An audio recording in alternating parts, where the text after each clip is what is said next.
National वो क्या turn होगा, ठीक है, वो क्या सीटों में बदलेगा जो मेहनत की आपने। संजय कुमार, अब ये जो वोटिंग परसेंटेज है दक्षिण के राज्यों में घटता नहीं, अमूमन वोटिंग परसेंटेज दक्षिण के राज्य बढ़ चढ़कर मतदान करते हैं, तो सबसे पहला तो इंडिकेशन ये बता दीजिए कि सारे दक्षिण के राज्यों में वोटिंग परसेंटेज का घटना कोई इंडिकेशन है क्या किसी स्पेसिफिक पार्टी के लिए, किसी स्पेसिफिक गठबंधन के लिए? नहीं, मुझे नहीं लगता कि आप अगर दक्षिण के राज्यों को देखें जहां से टर्नआउट घट रहा है, सिर्फ दक्षिण के राज्यों में टर्नआउट नहीं घटा, उत्तर के राज्यों में भी टर्नआउट घटा। तो आइसोलेशन में लेके नहीं देख सकते कि दक्षिण के राज्यों में घटा, उत्तर के राज्यों में नहीं घटा, इसी के लिए कुछ विश्लेषण किया जाए।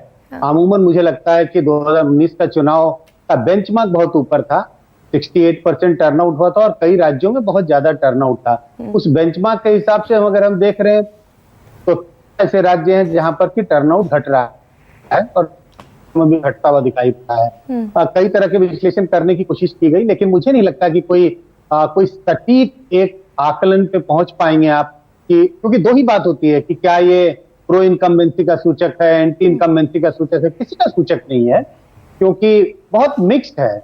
आप देखेंगे पहले के चुनाव में भी, चाहे वो दक्षिण का राज्य हो, उत्तर का राज्य हो, चाहे किसी कंस्टिट्यूंसी की बात करें, टर्नआउट घटता है, कैंडिडेट जीत के आ जाते हैं, टर्नआउट बढ़ता है, तभी भी कैंडिडेट दोबारा जीत के आते हैं।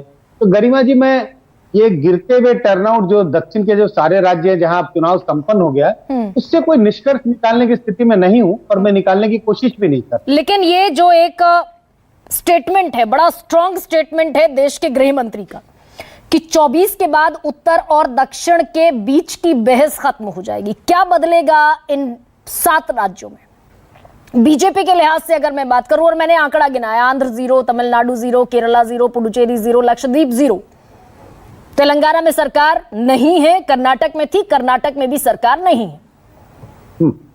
देखिए, बहस तो नहीं खत्म होगी।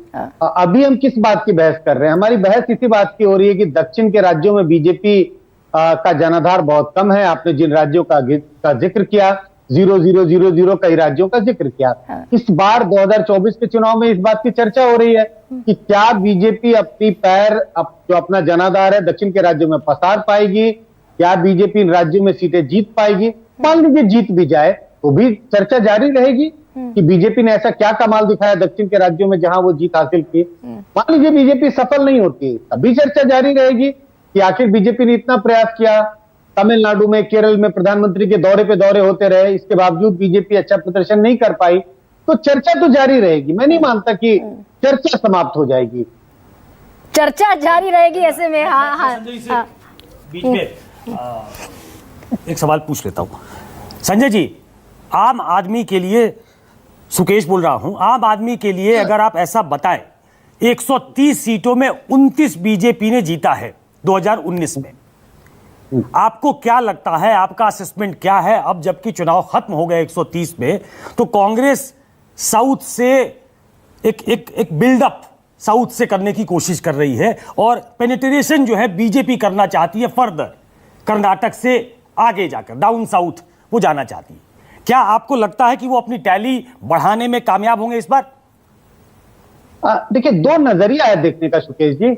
एक तो कि क्या टैली बढ़ा पाई, इसकी संभावना बनी रहेगी और संभावना नहीं भी हो सकती। लेकिन अगर दूसरे चीज के जिक्र करूं कि क्या बीजेपी का जनाधार बढ़ेगा, और जनाधार का मतलब क्या 2019 के चुनाव की तुलना में बीजेपी को ज्यादा लोग वोट करेंगे दक्षिण के राज्यों में, मुझे लगता है इसमें कोई तो मत नहीं है। कम से कम मैं बहुत स्पष्ट रूप से कह सकता हूं कि बीजेपी सारे दक्षिण के राज्यों में अपना जनाधार बढ़ा रही।